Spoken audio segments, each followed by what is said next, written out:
Okay, so good day everyone.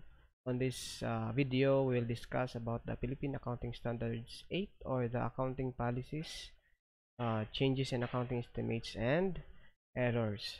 So, sa kaning discussion atong i-define what unsay buot pasabot aning tulo, selection and application, its principles behind and the disclosures if necessary. Now, sa kaning standards gi-highlight nila dire as to unsaon nato pag-treat the accounting changes happened in that year, in that accounting year. Okay, and if naay mga errors unsaon nato pag-treat sa errors kay bisag natin gitawag nga consistency principle. Now changes man jud is di man malikyan.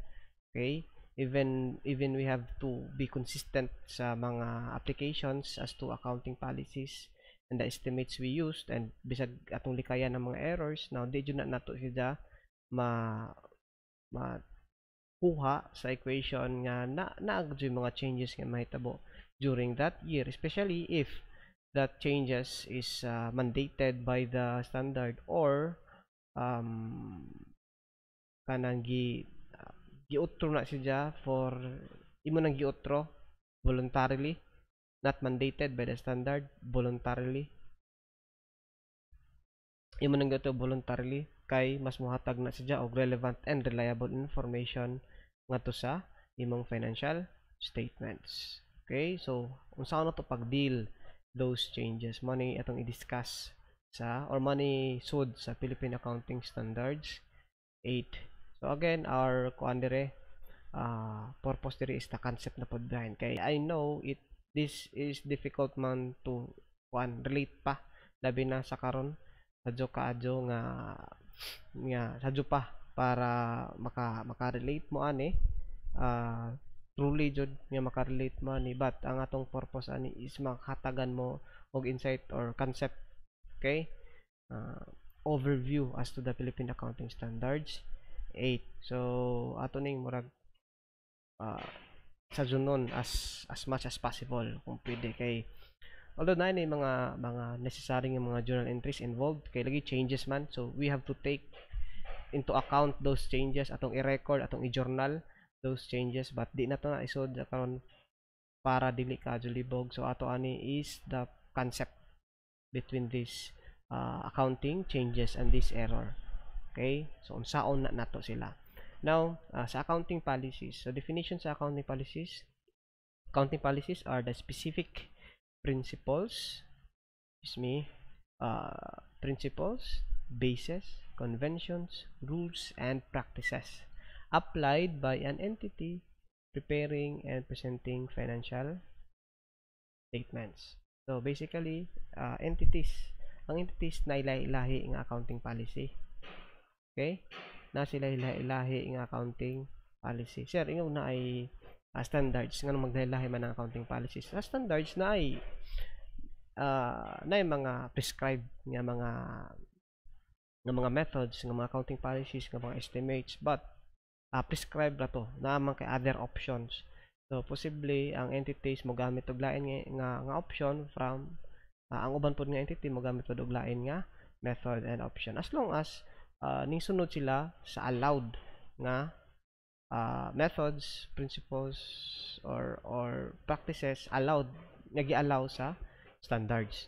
Okay, so ang entity maglahi-lahi na sila og accounting policies. I mean, kada entity maglahi-lahi sila og accounting policies based on their kanang nature, based on their needs, information needs, and based pod sa kinahanglan sa mga users. Okay, now since these are the principles, the rules, the practices, daghan man ni sila. So unsaon to pag-select, selection and application of accounting policies. If na standard or interpretation deals with the transaction, use that standard or interpretation. Okay, so if na principles nga imong pilian for this one, for example sa inventories, unsa may gamiton ani magkuan ko, unsa pag-compute ang inventory. Okay, so sa inventory na may gi-prescribe ang past 2. Okay, na gi-prescribe ang standard. So pili ka need to. So interpretations, if ang interpretation is just an interpretation sa standard. Okay, na may bang standards nga murag libog pagkahimo. So ilang sudlan og interpretation as to unsaon na siya pag-apply, pag-treat nga standard. So use that standard or interpretation if naa. If there is no standard or interpretation, so judgment should be applied. Okay? So to make judgment, you have to kuan pod kanang check pod other available nga mga resources. So requirements and guidance in other standards interpretation dealing with similar issue. Okay? So na may mga standards nga pwede nimong i-apply ana if why specific nga standard but na ay similar nga issue regarding that standard or regarding that transaction, so nga na guidean dito sa standard, so imo na siyang gamiton. So example ani is kadtong pag treat as to unsay cash. Okay, unsay cash kay ang cash wa siya ijang kaugalingon nga standard. So pag define nila sa cash, pag treat nila sa cash, ang ilang gibasihan nga definition is ang definition is based ra sa Philippine Accounting Standards 1 katong definition sa current assets nga if dili cash siya and then dili siya kanang ma-realize within 1 year, considered siya as non-current asset or something nga na pagka phrase. Okay, so more to gibasihan nila para sa definition sa cash. Okay, kaya ang cash is may kagalingon nga standards. And then definition, recognition, criteria in the framework. Okay, so imo tong sundon tong definition and recognition criteria. So for example sa assets, so ang assets are resources controlled by the entity as a result of past event. So in choosing principles, so you have to again follow the standard. If I standard, so imong tan-awon ang ijang basic, dagan ka sa ijang definition, dagan ka sa ijang recognition criteria kung sa imong dapat buhaton. So dagan ka ngadto. Then may use other GAAP that use similar conceptual framework.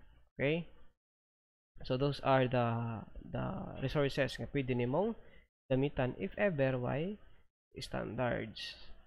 Okay, but kanang since wa may standard jud, kung unsay imong ma-come up with that kanang choice of principles or practice, okay, not necessarily nga wrong na siya since imo ra magibasihan ang other nga mga standards and its definition and also its GAAP. If wa dire, so di gyapon na siya ingon makaingon tanga error ang iyang pagka-present ana sa financial statement since wa man jay standard and or interpretation. Okay, so you have to apply ra judgment. Okay, so since i-apply ra nimo kagud yung judgment, ang kanira is just for kanang confirmation ra. Okay, then consistency of accounting principles, di ba ingon ta dito kung unsa itong mapili dire nga principle nga basis nga conventions nga rules nga practices, kung unsa itong mapili for that particular nga item for that particular nga transaction, so ato na diyang i-apply consistently. Okay, policy should be consistent for similar transactions, events or conditions. Okay, so under consistency okay nga principle, dapat consistent ang pag-apply nato sa atong mga accounting policies. Again, if you have to use specific identification, gamiton nimong specific identification from time to time. Okay, from period to period, consistently. Okay, but again, there are changes. Okay, so only change change a policy if the standard or interpretation requires it. Okay, muna una. And then, kaduha, or change will provide more relevant and reliable information. More na ito nga instances nga pwede kang mag-change or accounting policy. First, gi-require sa standard. Second, mag-utro ka tungod kay mas makahatag og relevant and reliable information. Otherwise, okay, other than that, that is not reasonable kanang reason. Okay, di na siya reasonable nga rason para mag-change ka og accounting policies. Okay, kay again, we have to be consistent. Okay, then usahay ma-break ning consistency if it requires a standard and if the change will provide more relevant and reliable information. So again, more nang duhara. So if change, duha man ka kuan, di ba? Rason nganong na-change.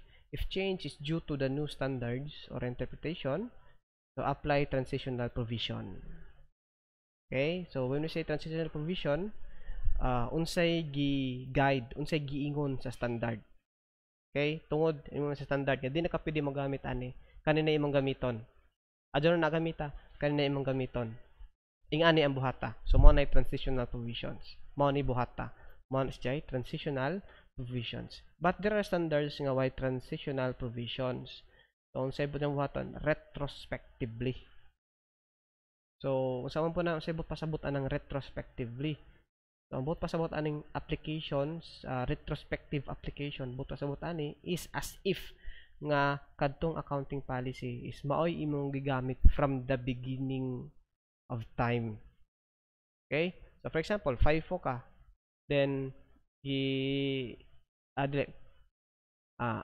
for example, FIFO ka, and then nag-weighted average. So that is a change in accounting policy. So imong buhaton na if naay o man ni transitional provision kay di man ni tungod sa standard, tungod man ni kay imong utro tungod kay mas makatag ka og mas relevant and mas reliable nga information. So from FIFO to weighted average, so ang imong buhaton is mag-weighted FIFO may imong gigamit karon, change nimo to weighted average. Imong buhaton na is ang retrospective application is as if ang imong gigamit is weighted average, as if nga wa kaning gamit sa kanang FIFO. So any changes kay kung ang FIFO na ay cost nga ingani 100,000, okay, and then ang under sa FIFO ang imong cost sa inventory is 100,000, the weighted average is 120,000. So na difference, okay, maglahi man na sila diha. So unsay imong buhaton, kung retrospective ka, so imong buhaton sa FIFO katong 100,000, imo tong kuhaon tong 100,000, imong ipuli tong 120,000 kay as if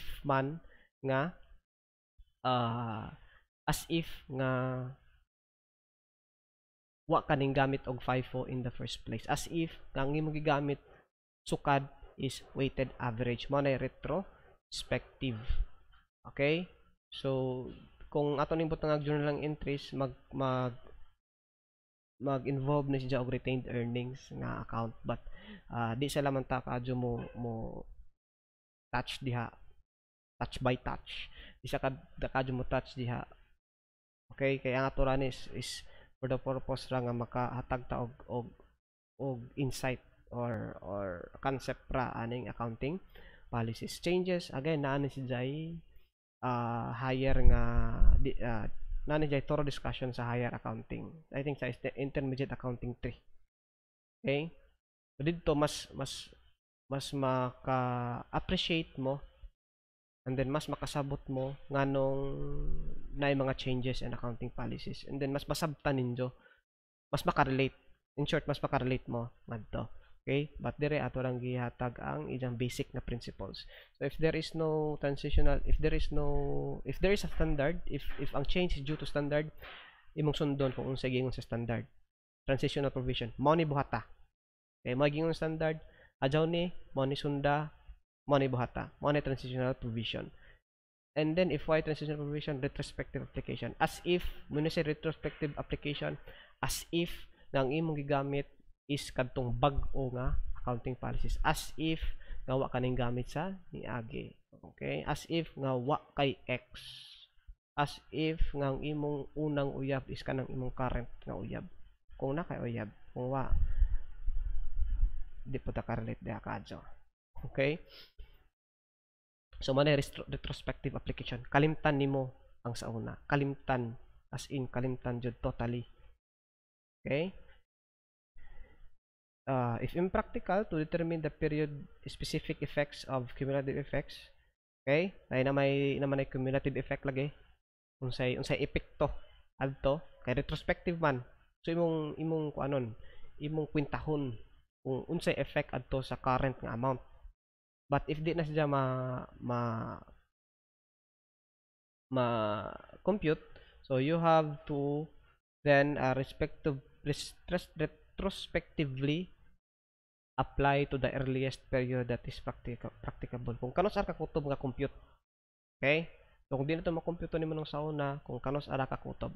Then kung di gajud naiuban mo apply na lang prospectively. So as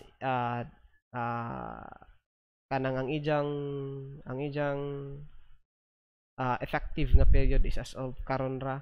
So di na nimo labtan ang sa una nga mga balances. But ang sakto jud ani if accounting policies retrospective application. Imong i-reason tong sa una ipuli tong karon. Mao na si Jay retrospective application in kung dinalion na to, okay?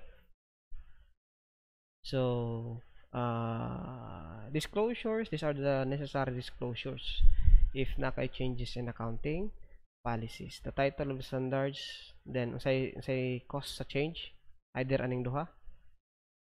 And then nature of the change, kailain amounts, then explanation as to and describe how the change in policy was applied, and so on. Okay? So mao na sa accounting policies retrospective application. Okay, so either transitional provision or retrospective application. But if silent, usually retrospective din na. Kaya kung na transitional provision given by the standard, ija nang ibutang na transitional provision and multi-sundot. Kung why transitional provision? Okay? Muna the general rule sa change in accounting policies. Change in accounting policies shall be treated retrospectively. Okay? And if na ay transitional provision, so ana na ka mo gamit adtong transitional provision. Next is the changes in accounting estimates. So what is a change in accounting estimate? A change in accounting estimate is an adjustment of the carrying amount of an asset or liability or related expense resulting from reassessing the expected future benefits and obligation associated with the assets or liability. So for example, sa mga estimates kanang life sa property, plant, and equipment. Building. Life sa building. Estimated useful life, 10 years. Estimated estimated useful life for computer, 5 years. Nga na. But that is, kung ano na estimated na siya nga number of years. Ang amount po na, as a result, ini-compute mo sa depreciation expense, estimated rapod. As a result, ang depreciation expense is an estimated amount. And then, mo na mahimong accumulated depreciation. And then, ang cumulative depreciation, mo yung i-deduct sa balance, sa building, or sa PPE. So, in effect, ang present nga to sa balance sheet and sa income statement are based on estimates. In fact, ang mamani usa ka limitation sa financial statements, kasagarang na diha are based on estimates. Okay? So, if na yung mga changes adto, if i-reassess nimo, so imong sundon kung unsay bag-o nga reassessment ana. Okay? So if for example from 10 years and then after 6 years pila remaining useful life ana, 4 years na naman. Okay, for example naka building useful life nimo 10 years estimated. After 6 years gi-reassess. Uy, pwede pa man diyan magamit og kuanday another 6 years. Okay? So, 10 years, then after 6 years, so 4 years na naman nabilin. So, dapat, pero dapat di ay, after the reassessment, dapat di additional nga, kanang 2 years. Kay 6 years man ang ilang, kanang bag-o nga, reassessment. So ang total nga estimated useful life is a total of 12 years na. So nana jay effect sa depreciation expense. Okay? So mo na imong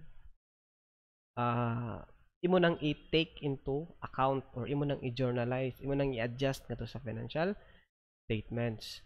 So for example 100,000 ano 100,000 then divided by 10,000 10 years.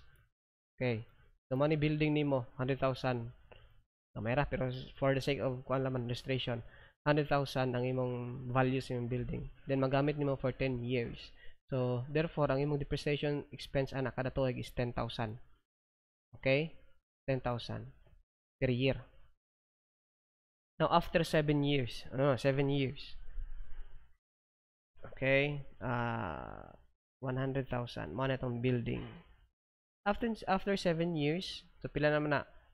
So first year 10,000, second year 10,000, third year 10,000. So after 7 years na nakay accumulated depreciation of 70,000.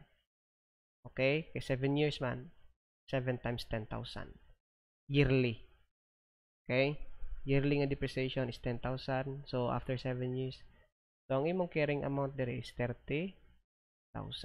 Mo ni ang carrying amount nimo sa imong building.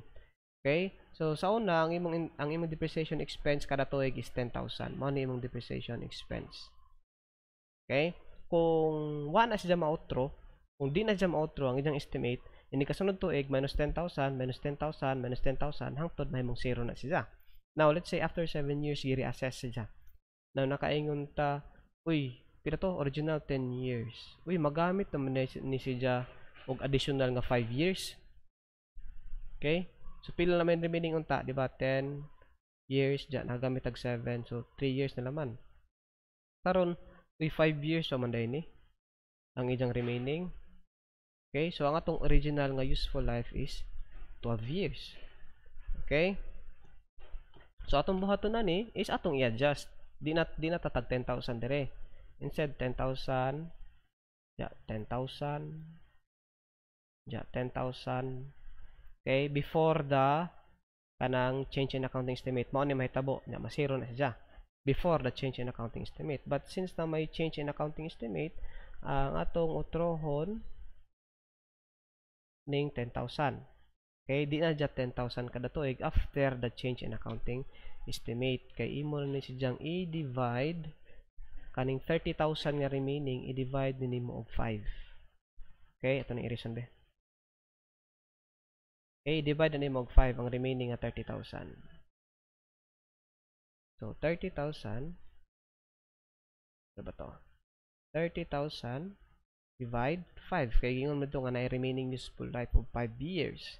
So pila na naman karon? 6,000 na naman kada tuig ang imong depreciation expense. So 6,000 6,000 6,000 6 okay, so na remaining 5 years. So mo na effect sa change in accounting estimate from 10,000 mahimo na lamang 666. Pero wa kay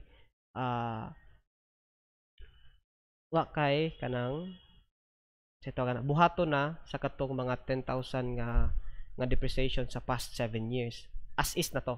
10,000 na to. Okay? Ang imo nang buhaton magsugod ka karon 6,000 6,000 6,000 6,000 6,000. Katong 10,000 as is na to din to nimo labtan. Mao na siya prospective application. Okay, prospectively. Mo na prospective. So kung kanus ani mag-utro, di na nimo labtan tong sa last. So 6,000 6,000. Okay, makita ninyo nga wa na labti ang 10,000 kada tuig sa last 7 years. Okay, kung retrospective pa ni, ang isang gibuhat ani is gilabtan ni niyang 70,000 ani. Isa nang gi-adjust. So from iyan himuon kana 100,000 divide 12 na. Okay? 100,000 divide 12 pila man na. And then times 7 mo ibutang ana dire. Okay? So ingana ang iyang kung retrospective pa ni. But since change in accounting estimate is prospective man, so di na to nimo labtan tong mga recorded yung mga expenses last year or for the last 7 years. Okay, so mo nakalahi between the retrospective and the prospective application. So I hope na differentiate na ninyo bisag gamay. Okay, ang iyang retrospective and prospective.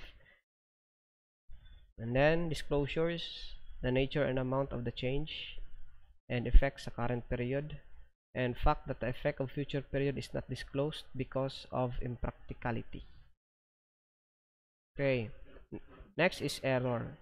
So prior period errors are omission from and misstatements in. Okay, omissions from and misstatements in an entity's financial statements for one or more prior periods arising from failure to use or misuse of reliable informations. Wa ma-appeal or na-appeal pero sa job manay mga errors. Okay? Especially prior period errors. Kaya kung errors sa karon nga period, imo nang ma-adjust. But if prior period errors, kinahanglan nimo siyang i-adjust through the retained earnings. Okay? And then errors include mathematical mistakes in applying accounting policies, oversights in misinterpretation, fraud. Okay? Mathematical mistakes. Kung nasa job ka of times na plus nimo, minus na divide mo on or kuan or sa diha, mistakes in applying accounting policies. So if if imong gamit is FIFO and then gigamit nimo is weighted average, no. Kintay ang gigamit is FIFO and ang imong gamit is FIFO and then ang imong gigamit is LIFO. So LIFO is prohibited man. So that is considered as mistake in applying accounting policy. Then oversights and misinterpretations of facts. So masabtan og maadyo ang transaction mismo. Okay, and fraud. Of course, ang fraud is considered as an error. But technically, fraud and error are not same, ha? But for the purpose of treatment sa financial statements as to unsaon na pag-treat mo sa financial statements, ang fraud is included sa definition sa errors. Okay? But fraud is intentional errors. Kung technical lang atong iskutan ha, fraud is intentional, error is dili. Okay? Then the principle, correct all errors retrospectively. Okay? Especially if it is i-restate nimo the comparative amounts of prior periods. So kintahay itong buhaton na example, karon nga period prior period and current period. So gitawag ng prior period errors kay these are errors nga na discover karon ra, but those errors incurred or those errors occurred in prior years dire. Okay? Karon siya na discover. Okay? Dire siya na sa job. Okay? So dapat unta dire na sa job and then i-correct nimo dadyon diha. Kay wa kay problema kay kung for example, expense cash ana. Okay. 5,000 ana 5,000. So mo na imong journal entries. Expense debit 5,000, credit cash 5,000. Pero di ay. Okay, dapat di ay instead of 5,000 dapat di ay 500 ra. Okay?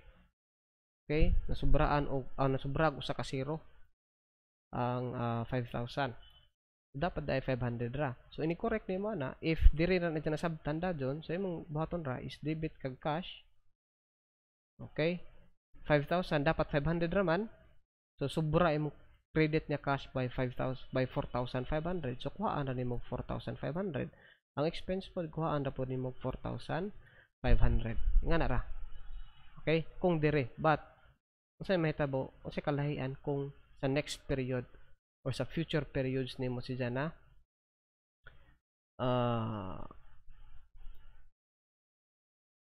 discover. Okay? Example.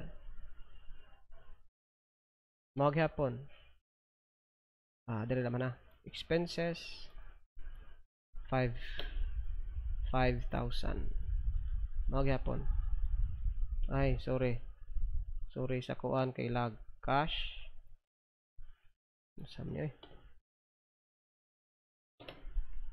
Ay. Cash 5,000. Pero dapat again, maroy ginoo ko. Dapat di ay 500 ra. Okay? But ang nakalahi is di na diri na discover. Diri na discover. So we have to take note nga kaning expense is a temporary account. Imo ning i-close siya ngadto sa equity. Okay? So aning expenses ma-close ni ngadto sa income summary, and then ang income summary ma-close ngadto sa retained earnings. Okay? So therefore, ang katong sobra nga 4,500 tuwa na nabutang sa retained earnings. Therefore, ang imong adjustment is same gyapon kag debit cash 4,500 kay sobrag kuwang nasubraan nimo credit ang cash by 4,500.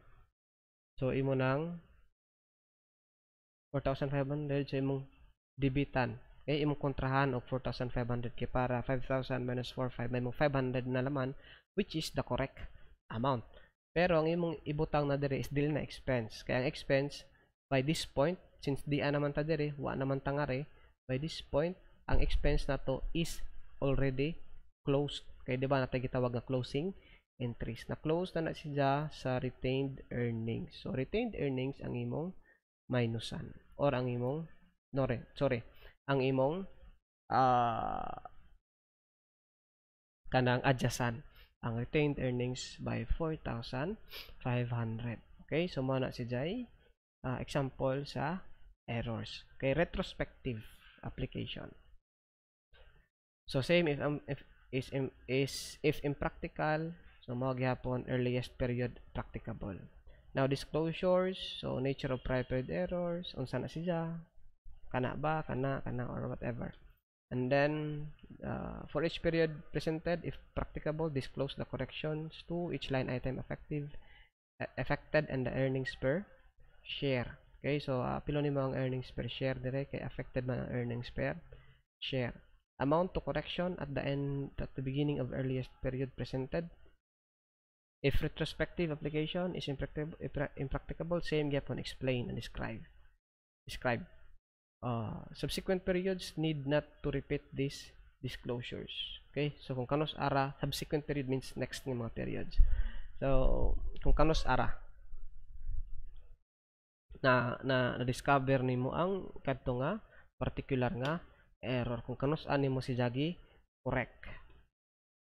Okay, so those are the three: the accounting principle, accounting policies, change in accounting estimates, and error. So mo na yung concept map na tanan na.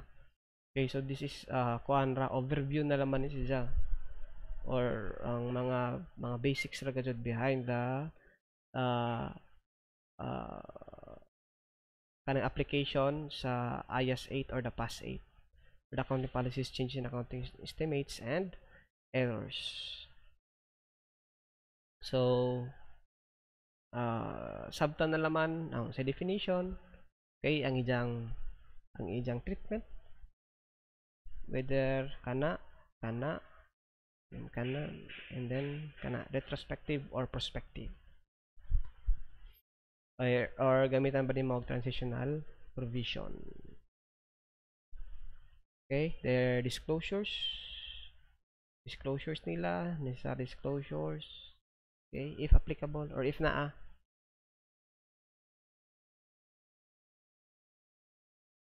Okay, so gamay nga activity, you can pause this para atong ansiran, para inyong ansiran daan, and then i-confirm ang inyong answers karon after ninyo mag-answer sa on your own sa kaninga example. Okay, so you can pause na para ansiran ninyo. So for each of the following items, indicate the type of accounting change and how each is recognized in accounting record. So, you say accounting change, is it change in accounting policy, or change in accounting estimate, or an error? Okay, and then how each is recognized in accounting records in current year, whether it is retrospective, prospective, or whatever. Okay, so uh, change from straight line method to depreciation method. Oh, sorry, change from straight line method of depreciation to sum of used digits. Okay, so kani siya is um, change in accounting estimate. Okay, kay sa kaning choose kani siya, by the way, is na nakabutang dito sa Philippine Accounting Standards 8, if makita ninyo sa IAS Plus. If naay kanang murag sana kalibgan between kani nga, for example, kani naay kalibgan between whether it is an accounting policy or an accounting estimate, mo ni sinay kalibgan dili tungod kay naglibog ka. Okay, naglibog ka tungod kay why specific nga nga kanang guidelines ang standards, or di siya mo fit sa definition sa standards, or both siya ni fit sa definition. Kani posible man mo fit sa accounting policy. Kaya nga naman, straight line method or ang method of depreciation is an accounting policy man. Okay, pwede po niya sa accounting estimate. Kaya nga naman, yung pong gi-estimate dire ang amount of depreciation kada year. Okay, so pwede siya sa duha. But according to the standards, according to Philippine Accounting Standards 8, if ingana ang situation, considered that transaction or that change as a change in accounting estimate. So this is a change in accounting estimate. Kay lagi ang depreciation is sa kaning changes is gi-estimate man nimo dire ang amount of depreciations every year. Okay, so unsa man ni siya, since this is a change in accounting estimate, so ang atong application dire is current and prospective. So prospective application. Okay, di na nimo labtan katong pareha ganiha nga illustration sa depreciation nga atong na-discuss ganiha. Ang nakalahi laman nato is useful life. Kani is ang method niya gamit. Katong ganang straight line man to. Then giotro ang useful life from 10 to 12 years. Ngari, maybe useful life is parihara, but ang depreciation method is straight line to sum of used digits. Okay? Then change from cash basis to accrual basis of accounting. So saan is siya? This is an error. Okay? Kaya di man ka mo gamit og cash basis accounting. Ang imong kung under accounting atong gamiton jud is accrual basis. So considered ni as an error. So retrospective. Okay? So retrospective ang iyang application, imong utrohon ang mga balances nga naka-present sa cash under cash basis. Imong pangutrohon imo nimong accrual basis. Mo nakalahi sa retrospective o sa prospective. Kasi prospective kani wa na nimo giutro. Okay? So kung nakay 10,000 kada tuig na depreciation before the change, sunod 7,000 na naman after the change. So katong 10,000 pasagda na to nimo. Ang imong gamiton na lamang karon is 7,000 and so on. But sa cash basis, for example, nakay 100,000 nga balance for a particular item, and then using accrual basis is dapat 110,000 siya. So imo ning kuhaon 110,000 o 100,000 imong pulihan og 110,000. Okay? Imong i-correct. Okay, again, kay error man siya. Change from FIFO to LIFO method for inventory valuation. Okay, so this is a change in no, adjoining LIFO. Okay, prohibited na nato. This is a weighted average ana. Change from FIFO to weighted average method for inventory valuation purposes. So, saan eh? So, this is a change in accounting policy. So change in accounting policy ni siya. Okay, retrospective application is impractical. Okay, so since impractical man siya, so imong gamiton is prospective. Kung unsay current nga balance mo na imong gamiton sa inventory. Okay, kung unsay last nga balance sa inventory mo na imong gamiton. Kay retrospective application is impractical man. Okay, so no choice ka kung dili ang imong gamiton. No restatement ang imong gamiton is the balance sa inventory gamit ang FIFO. Pero sa sunod na nga mga process, sa sunod na nga mga periods, ang imong gamiton is weighted average. Okay? Kaya nga na mo dapat FIFO to weighted average. Nga na. So, ang imong buhaton, imong utrohon ng FIFO, himuon imong weighted average. Okay? And then weighted average, and then weighted average. Nga na ang concept sa retrospective. But since di man siya impractical man siya, meaning di nimo siya makita nimo, but I think it kanang cost a lot. Okay? Meaning ang benefit nga mga kuha from identifying those amount is costly. So, di na laman nimo kuhaon, impractical. Yung bahaton, FIFO, nalaman, kung pila balance sa FIFO, mo imong gamiton, and then, pero ang imong process is weighted average na. Kasunod nga mga balances. Then, change due to failure to record depreciation in a previous period. Kung saan change due to failure. Failure man, so this is an error. And ang imong buhaton ani is restatement or retrospective restatement. Then change in the realizability of certain receivables. Okay, so unsa man this is a change in accounting estimate. Okay, ay sa receivables na matagitawag ng mga allowance for doubtful accounts, katong di na allowance for doubtful accounts, meaning naghatag ka og allowance sa kadtong mga receivables nga dili na posible nga di makuha, okay, and considered to as expenses. Ang katong allowance, ang pag-compute nimo sa allowance is based on estimate.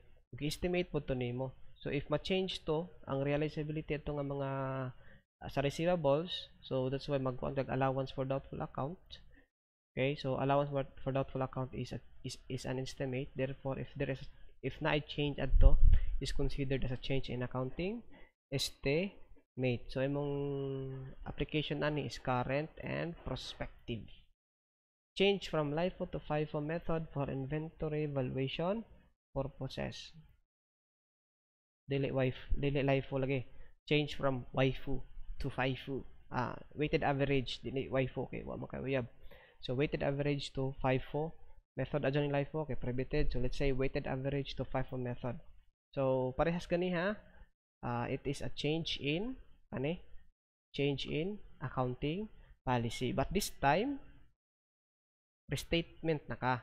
Okay, retrospective application na ka. Ganiha nag prospective ka, wa kay no restatement ka, wa kay gibuhat. Okay, as is ni siya. Pero karon imo nang gi-restate ang iyang previous nga balance, since wa may giingon nga impractical ang retrospective application. So ang imong buhaton diri is retrospective. This is a change in accounting policy. Pareha ani change in accounting policy, but kalahi naman nila.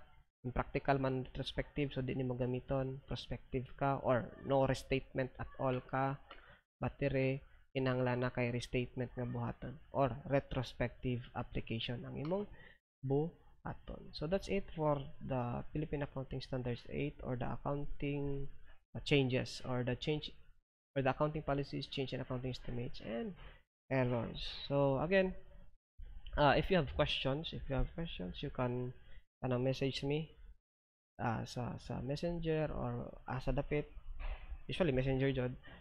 So and you can refer pod para mas masabtan jud ninyo You can refer pod sa books, sa internet, sa YouTube, naidaghan sa YouTube, naidaghan explanation sa YouTube, pwede dito ra ko manguha, but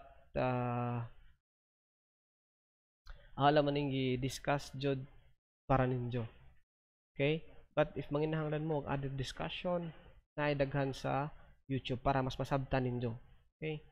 Naidaghang available sa YouTube nga maybe mo fit sa inyong kinahanglan. Kay naman po uban nga mga discussion good sa YouTube nga mas advanced or arang ka basic ra pod. That's why we have to discuss jud based on unsay atong gikinahanglan karon. Okay? Or unsay atong pwede ra nga ma-discuss karon. Okay? So thank you and God bless tanan.